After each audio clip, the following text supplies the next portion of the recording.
What is going on, everybody? How is it going? Welcome back to my channel. Nice ride, by the way. This is me. Yes, indeed. I have arms, I have legs, and I have arms. Can you believe it?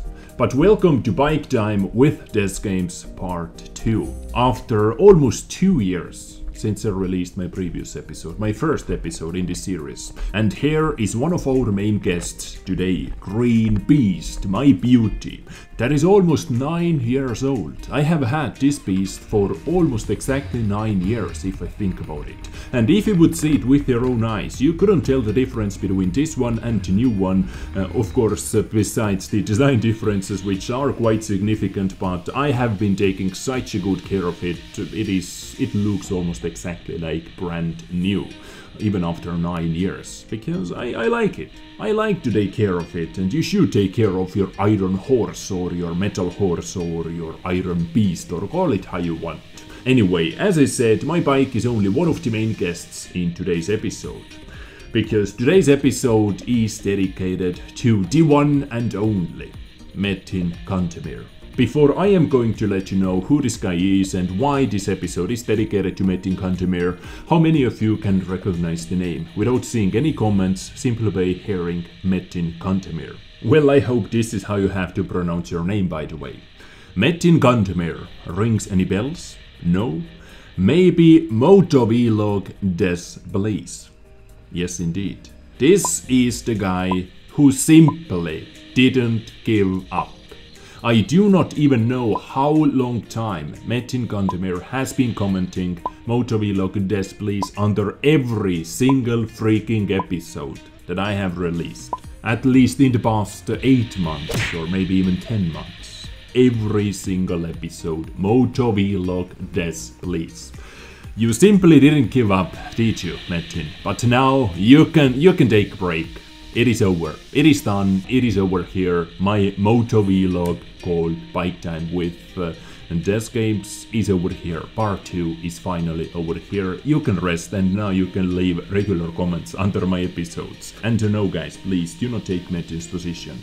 We do not need to see more Motovlog Dez please comments. And I have to be honest with you guys, this is what actually pushed me to make this episode a bit faster.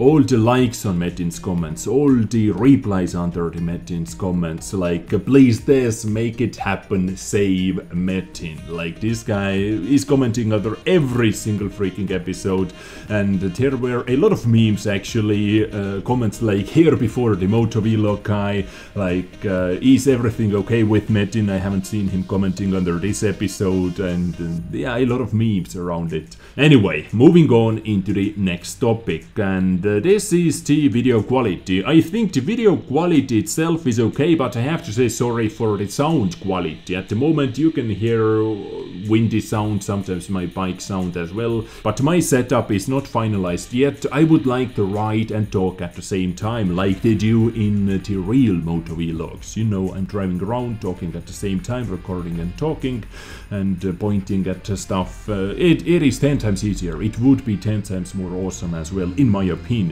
And I am still working on it. I'm still working on my setup. I want the best quality possible, but at the moment I simply haven't found that good microphone that works with my camera setup and with my helmet. Believe it or not, but I have ordered 5 different microphones in total, and every single one has different problems. Either I am too loud, or I am too quiet, or it is too windy in my helmet. I am using those mini microphone pop filters as well. I'm trying different, I'm trying different positions for microphones, and so far nothing works out. I am still not satisfied with the quality. If I'm looking at other professional motovloggers who are driving around and talking at the same time, their quality is just 10 out of 10, perfect. I would like to get that quality as well. I have googled a lot. I don't know, maybe I have to change my helmet, maybe the wind is kicking in under weird angles, wind tunnel in the helmet,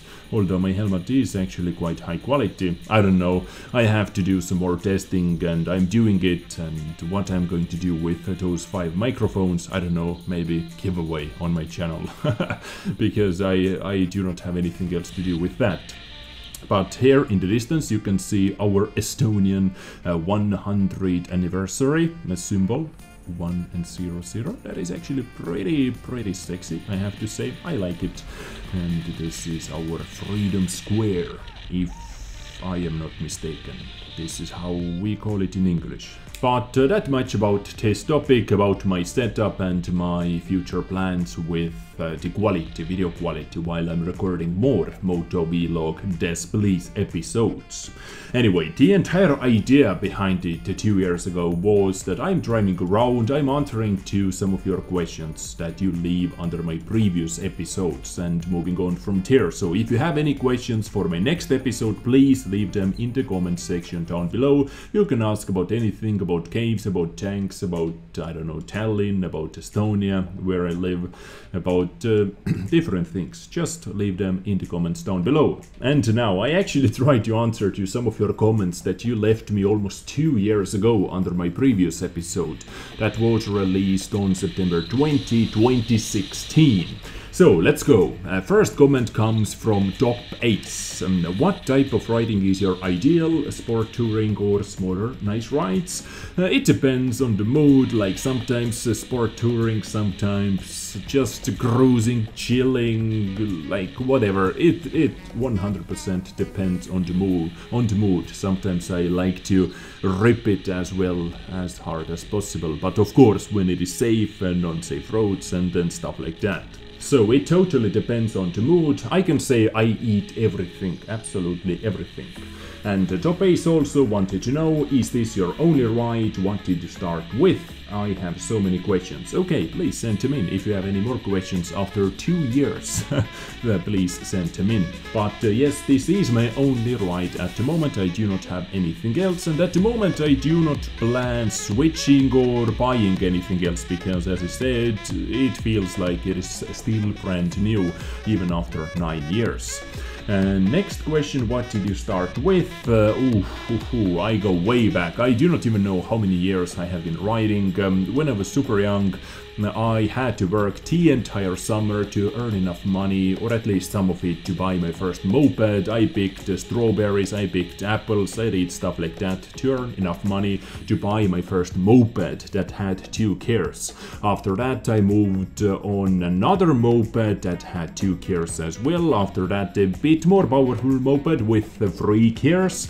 After that old Russian bike called Java 350, sorry. And that was pretty powerful, moving from moped to that dude. After that Honda NSR 125cc bike. After that Aprilia RS 125. After that Husqvarna or however you call it, Supermoto 610cc bike, Supermoto bike. And after that this one, and it has been with me almost 9 years. So yeah, I have had quite a few bikes. At the moment I do not plan switching. If I would like to switch it, I think what is it called, KTM 2 or something like that. I think that would be super sweet, but it is so super sweetly expensive as well. Jesus Christ, where they come up with all those prices, I have no idea. But this is just a quick history of me and my bikes. But moving on, Gold Digger wanted to know how much penetration does that thing have. I guess this is what you wanted to know. And the answer is at least 313 millimeters of penetration. And if I load in premium rounds, I get around 495. I have to look out the characteristics later, but this is your answer. Let's move on. Minty wanted to know, would you ever introduce face cam or just reveal your face once? Never say never, but this is how I wanted to answer to that question. Moving on swiftly into the next question, or actually before I am going to ask my next question, can anyone recognize where I am at the moment? Thinking about my previous Motovlog episode. This is the exact same square I ended my previous episode. I was over, come on, turn back, I was over there. I'm going to add one arrow on the screen where I ended my previous Biketime with Dezgamez episode. yeah, and I am back over here. Anyway, moving on, Dope wanted to know, have you ever visited Sweden? Oh yes, I have, many times. Previously, I think it was 4 or 5 years ago, just one cruise ship trip, 1.5 days to get you over there, then 1 day into Sweden itself, and after that 1.5 days back to get home. But we visited many shops, many pubs, good eating places. I had fun, so quite a decent place, I can say. And next question comes from Garpius, who is asking, are you going to be ramming stuff in these videos or maybe jumping down some cliffs? No jumping, but ramming, of course, dude. When my spool liner arrives, this is what I do. Craven THC wanted to know, what is it like living in Estonia? I have to say, I have been traveling quite a lot. I have seen many different places, but not enough, of course. I would like to see so much more, so many more places, but this is where I like to live. I like almost everything about Estonia. I seriously do. I love that we actually have 4 different seasons. We have summer, we have spring, we have winter, we have autumn, and you can make difference between every single season as well. In many countries, winter, yes, it gets a bit colder, but no snowing. Over here it gets super cold. I love it, actually. I love it summertime, like this summer especially. It is super warm. I love it as well. We have autumn, we have spring. Spring is super beautiful over here as well. I love the people. I love almost everything about Estonia, and I like to live over here, and I do not want to move away. But I like to travel as well, to see different places, but it feels always so good to be back at home, back on your homeland, home country. So yeah, there is my answer. Moving on, T. Grotowski wanted to know, what equipment do you use on your bike? Like, is this a what related question, or do you actually want to know what equipment I'm using? If it is what related, then go to Optics only. And spool liner, I ordered my spool liner as well, and consumable wise I'm using food and Lend-Lease oil, just to get some extra horsepower out from my bike. But if it was a real question, then absolutely nothing. It is as stock as it can be, because I like it that way. And finally, we have one comment from Edwin Keskin as well. I think this series is a good idea, and I have a question. Is being a YouTuber your main job? And my answer to that question is no, it is not, at the moment at least. But it is quite funny. Many times, in many days, I spend more time editing and recording episodes than I spend on my main job. But YouTube at the moment is in really bad state, I would say. I don't know, maybe it is just me. Like just previously, last week I had a couple days where I spent like 8 up to 10 hours sometimes recording and editing and doing stuff, and I get one solid $1 an hour, for example, just to give you some YouTube money stuff as well over here. So $1 an hour, not bad, but at least I enjoy what I'm doing over here, so this is the main thing that matters. But we are back over here where we started off today's episode. I just wanted to show you those ships. What do you think those are? Let me know in the comments down below. Yep, we have stuff like that over here as well. So this is one thing that you can visit when you come to Estonia. It is called Sea Harbor Museum or something like that in English. Just Google it and you will see it. But ladies and gentlemen, this was my Motovlog Dez, please, aka Biketime with Dezgamez episode number 2. I hope you enjoyed it. I really do hope so. I thank you for tuning in. If you have any more questions for my next episode that you would like to see me answering while I'm driving around, then let me know. Anyway, if you liked it, hit that thumbs up button. If you didn't, thumbs down button. I get you next time. Stay awesome, sexy, and bye.